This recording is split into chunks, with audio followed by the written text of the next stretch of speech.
It's Red Eye Radio. Gary McNamara and Eric Harley talk about everything from politics to social issues and news of the day. Whether you're up late or you're just starting your day, welcome to the show. From the Uniden America Studios, this is Red Eye Radio. All across America and around the world, 866-90 Red Eye. He is Eric Harley, and I'm Gary McNamara. Good morning. All right, well, you helped me here with this because I couldn't figure it out last week when we were chatting about this, but it's coming to be on May 1st. Homeowners with good credit scores will soon be facing higher mortgage fees as the Biden administration seeks to close the racial homeownership gap and get more first-time and low-income buyers through the door. The new federal rule could raise the monthly mortgage payments of buyers with good credit scores by over $60 a month, while riskier borrowers will get more favorable terms because their fees will be reduced. Now, you just straightened this out for me because I went, well, how can they pass that in an executive order? They can't regulate the private mortgage industry like that. Well, they're not. This is if you get a loan through Fannie or Freddie, right? Yeah, if it's originated through Fannie or Freddie. Okay, now, since I don't know how these things work anymore, since I don't have a mortgage anymore. Okay. I'm just a caveman talk show host. I don't know if your modern mortgages. I can't remember how I got my mortgage. Initially, I believe I got my mortgage through a broker. But I believe that's how I got it the first time. And then I can't remember how I refinanced it. But how do you get one? Now, you and I talked about this because when we refinanced last time, we both refinanced like in the same month. Yeah. And both of our loans, mine was sold from a private bank to Freddie Mac. Mm-hmm.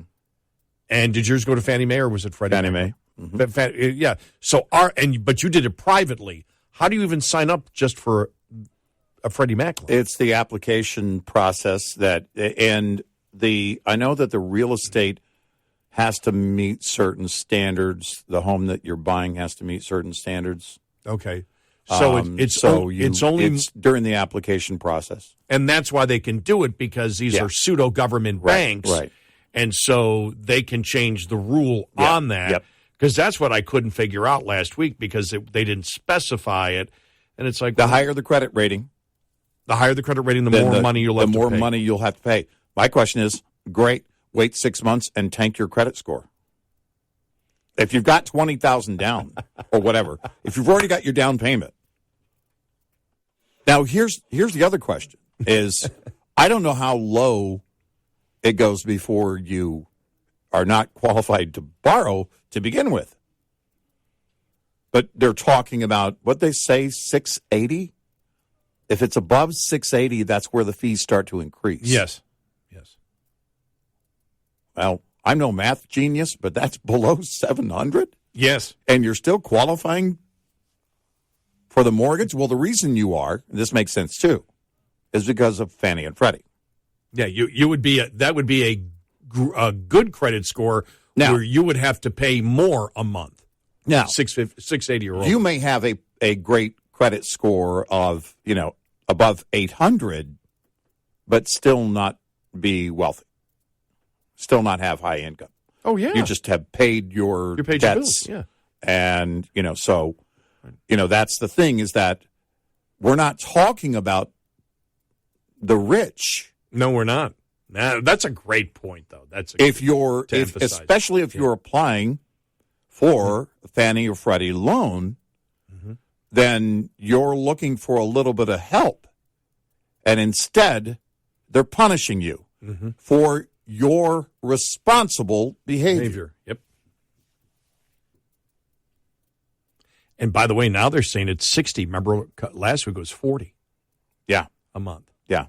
So that means your mortgage will cost $720 more a year. Right. And it's not going to principal. Right. Yeah. Now, my question is, all right, but what about qualifying for a certain rate? And that's, again, where Fannie and Freddie come in. I don't know how that works directly on a loan origination with Fannie or Freddie if your credit score is, let's say, below 680, right? And you're applying for a Fannie or Freddie loan, then are you not also paying at least a half a point higher because of your low credit? I don't know. I'm not sure. But this idea of punishing people, and again, this isn't the wealthy you're talking about. No, it's not. No. They're not the ones who are out there, who are applying for a Fannie or Freddie loan. So you're talking about working class people who have done everything right. Mm-hmm. And they don't have the earnings that, other people have. So they're looking for a Fannie or Freddie loan, and they're going to be punished. Well, as we have said, if you're in the middle class, or even if you're not in the middle class, if you're in the lower middle class, but you say, nope, I'm not going to depend on government. Mm-hmm. I'll work 2 jobs. Yeah. Like our parents did. Mm-hmm. Like we did for a significant period of time in our lives. You work a job and a half or you work 2 jobs. And so you don't wish to become a burden. You're actually, by the tax system, you're punished for that. Right. What if you're a minority who has a high credit score and you're applying for a Fannie or Freddie? Because what they're saying is that the current system is racially biased. Yes. What about the minorities who have a high credit score and are paying more? You'll have to pay more. That's racist by their own term. By their own purpose for changing this. Well, that's, you're getting into delicate territory because everything is racism to them. You have a point.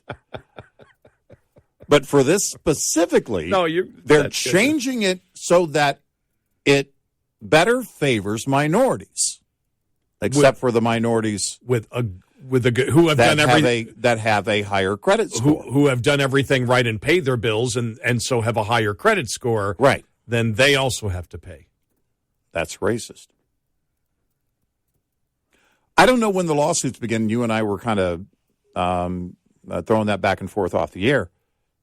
I guess after somebody's originated a loan and then, can claim the damage at that point. Right. Well, my question was more on the lawsuits, was really the last week question where I didn't know this was only for Fannie and Freddie loans. And I was like, well, how can they do that? Mm-hmm. And that to me would have been the first lawsuit that would have come from, but there'd be a number of parties that claim damage once it happened. But since it's not the private banks, they can set the rules for Fannie and Freddie. And these fees already apply in smaller numbers, but they're changing the game. These Fannie and Freddie fees apply already, but they're smaller. So, and it's not on a basis of your credit score. And so now it's changed the game. I don't know why you would worry about at that, because here's the thing. What if you are not a minority and you have a low credit score? That means you're going to benefit, right?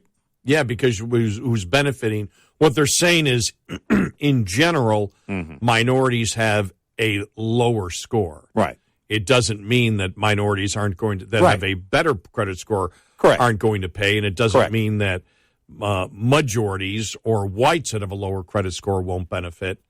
Right. Because I think if you did it that way, well, no, we're only going to go after, there'd be mega lawsuits if you said we're only going to go after white people with a particular credit score. Right. So who gets screwed is the people that have tried harder and worked harder to pay their bills. To pay their bills, yes. Irrespective of your ethnicity. That's right.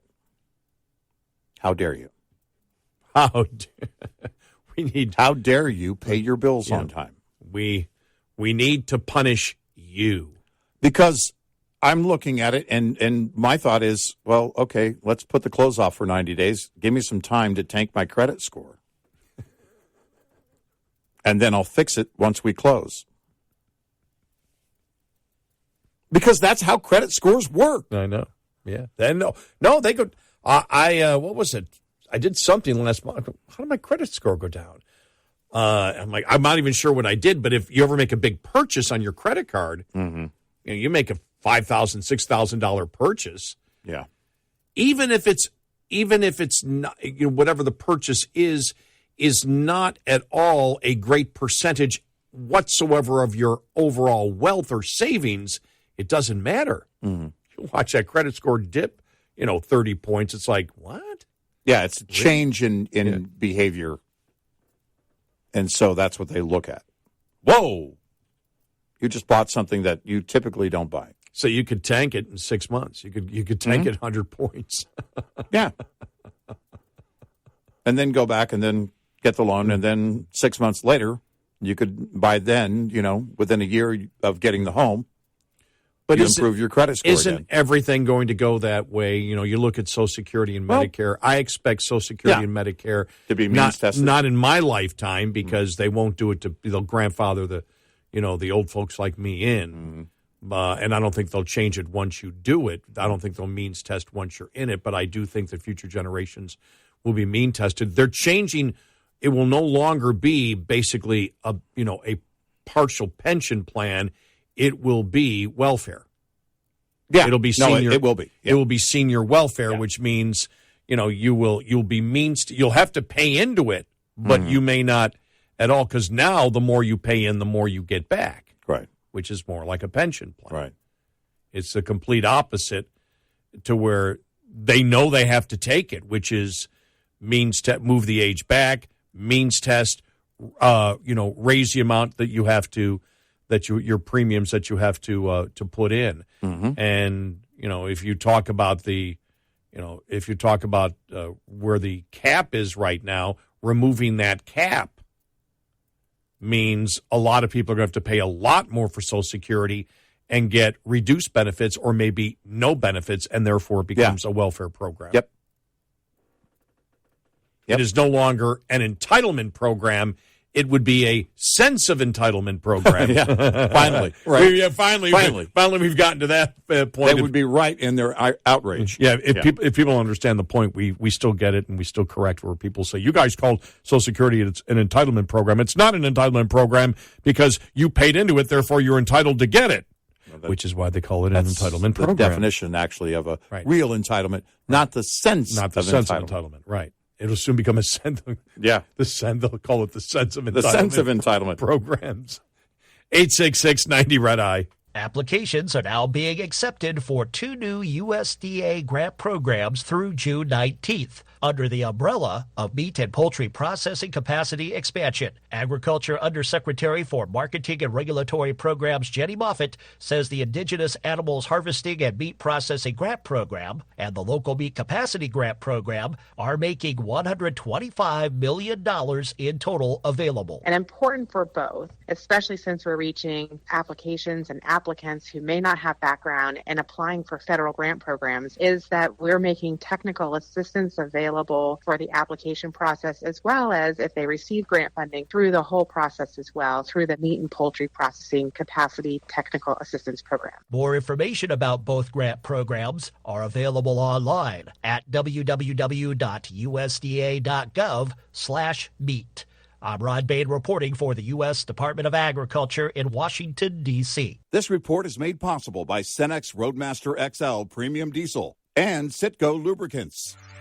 Lines open for your calls. 866-90-RED-I on Red Eye Radio.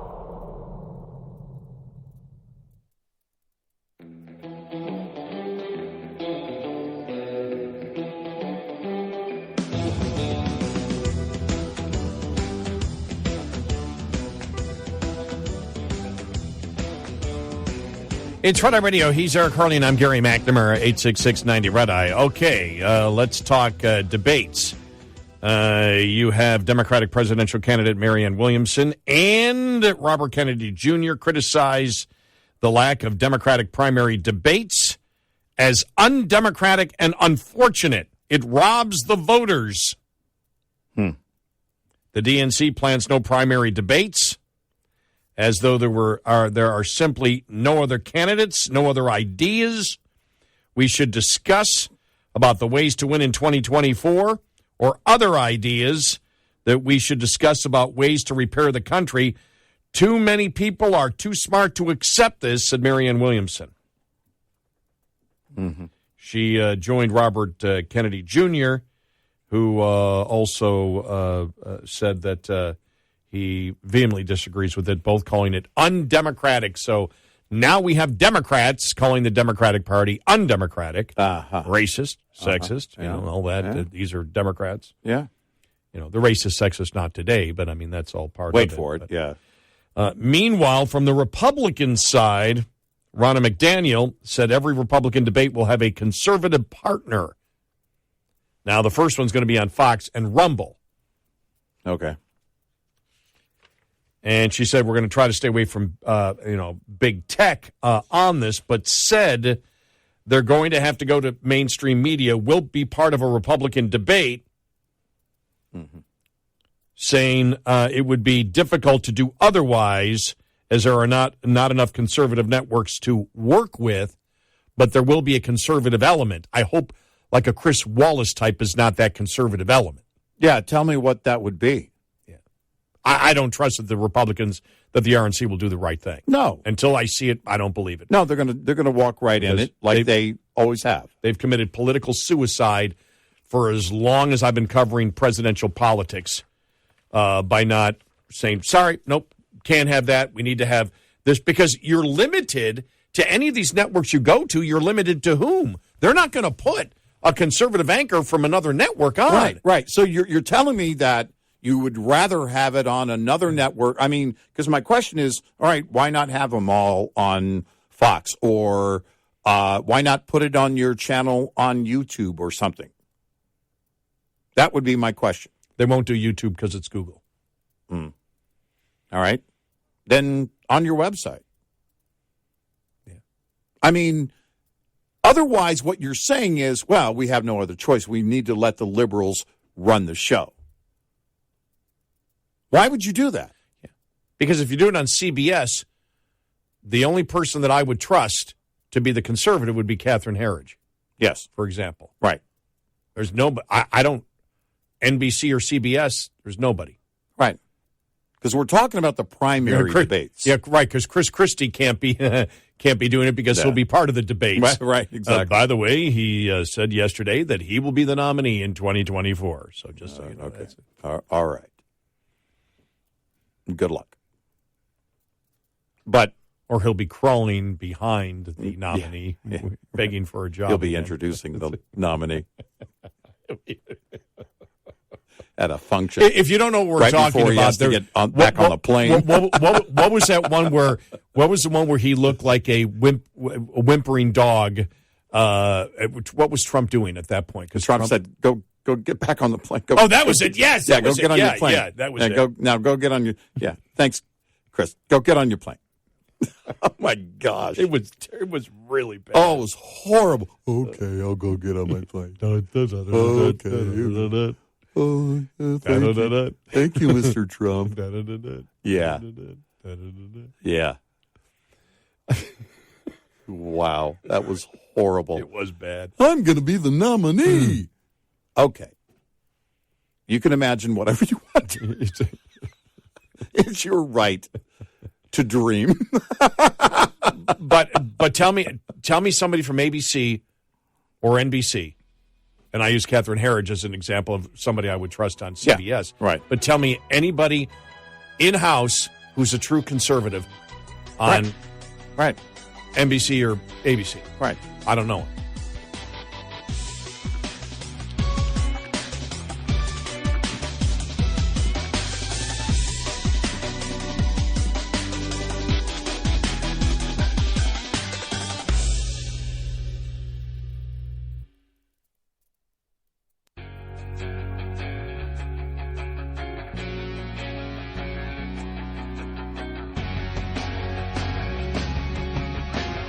Consider yourself canceled if you don't listen nightly. Red Eye Radio. And he's Eric Harley, and I'm Gary McNamara, 86690 Red Eye. Earlier, we were talking about the Biden plan to raise costs for home buyers with good credit to help risky borrowers, but only if you go through Fannie Mae or Freddie Mac for your mortgage. Let's go to Mike in Canton, who has a comment here. Mike, welcome. Canton, Ohio, that is. You're on Red Eye Radio. Welcome to the show. Hi. Thank you. Great show, guys. Glad Thanks. to be here. Appreciate it. I just had a question. Would there be any advantages to the private banks following along with Freddie Mac, Fannie Mae? No, I mean, it's... And could they do that? I mean, in terms of setting a policy, they're not going to do that across the board as a banking system. They all have to compete with each other.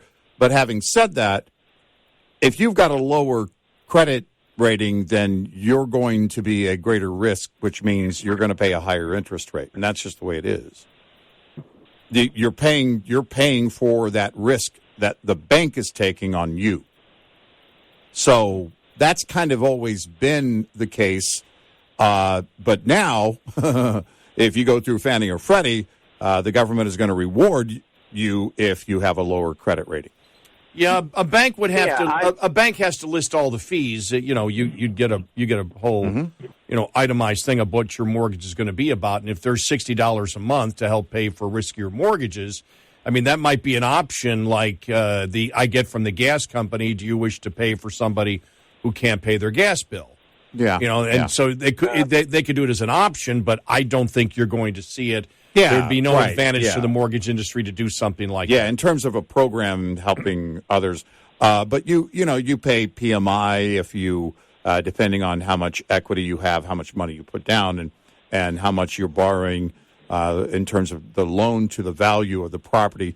And if it is typically above 80%, then that you're borrowing, then you have a PMI that's attached to it, and that's an extra payment until you get below that 80% threshold on loan to value. But those are things that have been in play for a long time, and it is not the idea is the opposite of punishing those who have done everything right to fix their credit, and to possibly or maintain good credit all their life, however it works. And that's where the reward typically comes in the private sector, is that, okay, we see that you're a lower risk. You pay your bills, and so we're going to reward you with a competitive rate. And that's typically what you're going to see in the private sector. Thanks, Mike. I don't expect to see in those companies that help you fix your credit. Yeah. I don't think you're probably going to see, and you can get your credit fixed, so we'll get you above 700, so then you can pay the surcharge to help somebody who has not improved their credit score. I will help you right now. Pay all of your bills on time, at least the minimum payment that you owe every month for 1 year, and check your credit score now and check it in 12 months. It will improve. If you haven't been doing that, it will improve. Don't increase your credit risk, which is what you owe. Don't run up your debt and pay your bills. Live within your means, and in 1 year, check your credit score. It will improve. If you haven't been practicing that until now, do that now. It may require getting a second job. May require, for some, getting a third job. That's okay. It's hard, but it's okay if that's what you're looking to do. Well, everything is earned, is it not? Yep. Even a credit score. Yep. And I did, remember the debate that was going on, really coming from the left, that it's unfair to use your credit score. Mm-hmm. Mm-hmm. I can't tell you how many people I've talked to in the financial industry who have said, people complain about the credit score. Yeah. But you can look at a credit score and you can tell the character. Oh, he said, all day. He said, it may not be 100%. Mm-hmm. He said, but he goes, you can look at the history of where it's been. Right. And see And if it's been in that range for a long time, it's pretty telling. Amazing the number of people that have come back and they say, well, I'm not a number. But he goes, but the number represents something. Yeah. And the number goes, and believe me, you can tell. He said, he goes, it's a very accurate portrayal of a person's character, their credit score. Because it really, I'm like, oh, that's really interesting. Because remember, that used to be a huge issue for Democrats. Mm-hmm. You can't do that. You can't do that. You can't do that. It's not fair. Well, the fact of the matter is that if you're borrowing money, then you have to pay it back. Here's Jack in Detroit. I think he's got a unique idea here for the Republicans in holding a debate. Hi, Jack. Welcome. You're on the radio. Hi. You're on Red Eye. Hi. Thanks for taking my call. You were concerned about the Republicans getting a fair shake between the networks for their debates. And a simple solution would be to have CPAC host the debate, and then another debate, for example, could be hosted by the American Heritage Foundation. Yeah. And then those two venues could invite the networks to come in and cover the debate, and then everything would work out fine. No, I think that's a great idea. In fact, I think you could find moderators in the, probably in the Heritage Society that don't. Why do they have to be media people, in order to be the moderators? We don't need reporters or anchors to be moderators. Right? Well, he's saying that the networks would then cover that. No, I know that, right. but I'm going even further than he's going, and that is, well, you could have a number of people that could be the moderators of the debate. You don't have to rely on media individuals to be moderators. Right, but the whole point is the RNC wants the audience of those networks. Mm-hmm. And they're not going to get those networks to agree to it with an audience with other to hosts. Witness what? If you're saying, well, we're just going to have to do it on CNN. I don't know. I can't answer that question for you. I'm just telling you what they. I know what their game is. What they want. They want the audience from those networks. Yeah. No, I get it. And the networks aren't going to give them their audience unless their people, the vast majority of their people, so they'll throw out the token conservative who works for a David Brooks, for example, or something like, who's not really a conservative. Mm-hmm. And so they're going to lay down again. Yeah. Yeah. And that's the problem. Now, I like your idea. Have the Heritage Foundation do it, and then invite any network that wishes to carry it. If you want to cover it or carry it, you can carry it or cover it. But if you want one of the big three, they're going to want their people. Now, you could sit there and you could say, we're going to do this, and we're going to go, and maybe USA Network would carry it, or CW Network would carry it after the Live Golf Tournament. Mm-hmm. Yeah. I'm sorry. Well, because, you have to ask yourself then, what do you want exposure to? What is it that you're wanting to put on display? Because we know what the networks want. They want their moments. They want their sound bites for the next week. Right. That's what they want. This is all about them. And if you're going to hand it to them, then you're going to lay down just like the RNC has been doing for a long time. I'll tell you what. Let me play one of the big three. Trump, DeSantis. I don't know if they're going to have enough number. And the early ones, they'll probably get it. Ramaswamy, Nikki Haley, Chris Christie.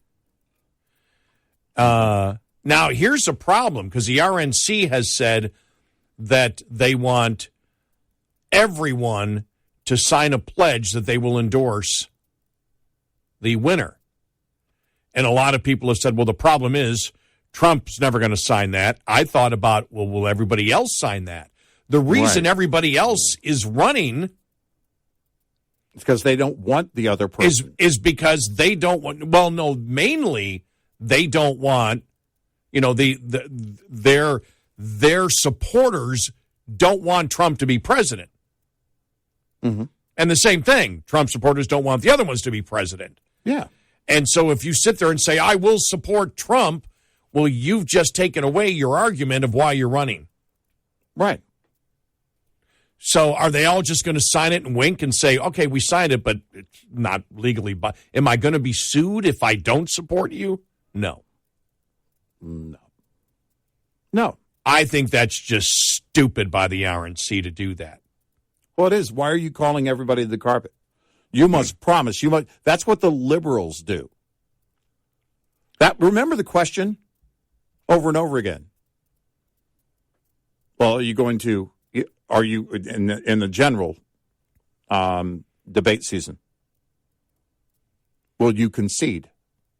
And it turned out that in 2016, Hillary was the one who didn't concede. She went home and threw a fit. I'm sorry. She threw a fit and then went home and threw a fit. Well, as Obama said, never underestimate the ability for the RNC to Joe Biden and the RNC. Joe Biden and the RNC to F things up. Yeah. No, they're going to walk right into it. John Brokaw, formerly semi-retired NBC, tonight on the debate stage. That's how it's going to go down. That's how it's all going to end. It's ABC. And our conservative, George Stephanopoulos. Oh, my gosh. Oh, I forgot the one guy. And then bring Dan Rather back. I can't think of his name. The one guy that they brought on one of the networks, who's supposedly a conservative.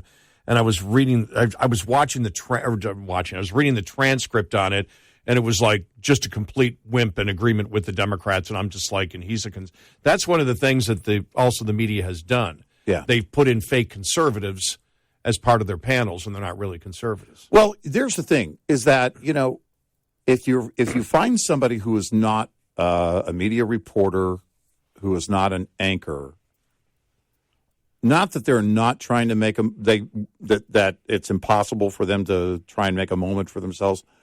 It's just you have less of a chance of that. They understand that tomorrow, is going to be whatever it is, and whatever organization they represent. I would love to see that kind of debate. Oh, I never finished my point before what the networks, because I got into the fact of the whole thing of having to endorse the candidate. Mm-hmm. No, what they want is they want to ask somebody about about Trump and January 6th.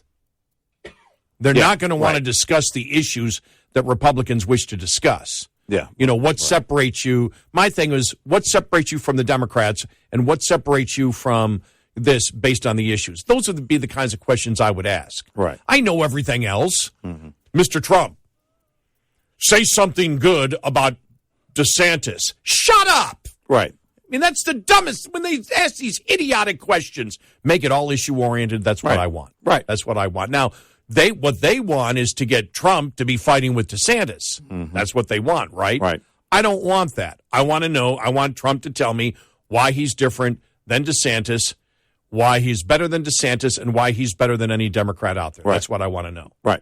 And the same for every candidate out there. Yep. But you're not going to get that. That's not what they want. No. Nope. And the RNC is going to cave. 866-90-RED-EYE. Get in touch with Red Eye Radio, toll free at 866-90-RED-EYE.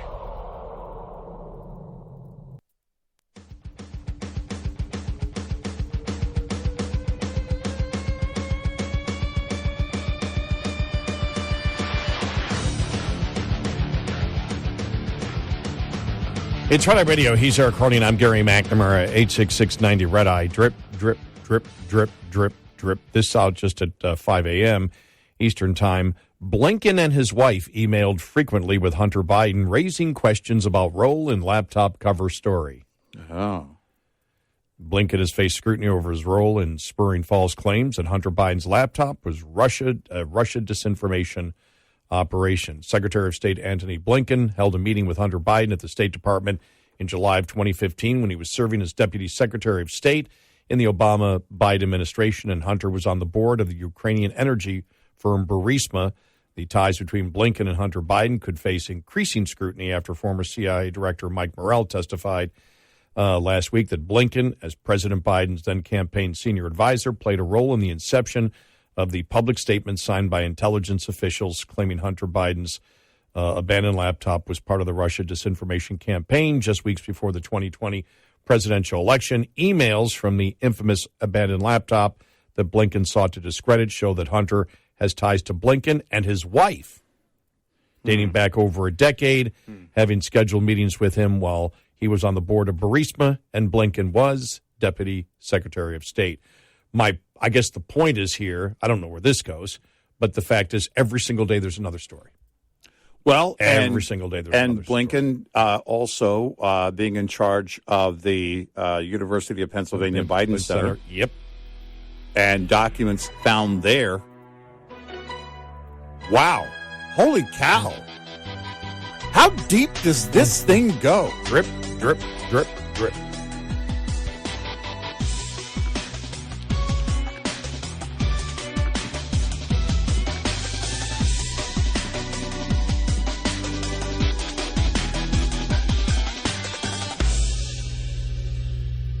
This is Red Eye Radio on Westwood One.